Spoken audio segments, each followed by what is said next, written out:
De glace à la Saint-Pancrace. Et pour oublier la grisaille, je vous propose de respirer pendant quelques secondes pour commencer ce journal le doux parfum des roses de mai. C'est la pleine récolte en ce moment et c'est toujours très beau. Du côté de Grasse, Vincent Capu et Didier Laborde.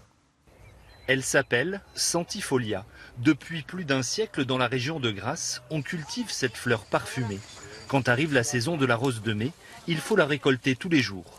La cueillette se fait à la main, les plus ouvertes sont ramassées d'un geste assuré, dans une ambiance parfumée.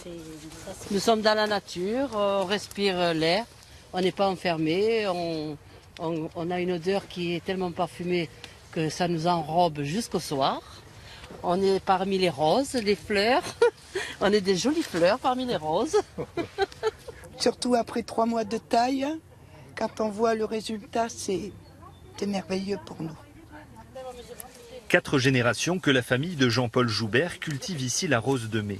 Sur ces 2 hectares, il en produit 7 à 8 tonnes par an, à destination des grands parfumeurs. C'est important et on a un renouveau depuis quelques années. Alors ce renouveau, il est dû à une nouvelle génération de parfumeurs. Ils sont 4 ou 5 à vouloir vraiment de la fleur de Grasse, mais bien entendu, ça rentre dans les parfums de très haute gamme.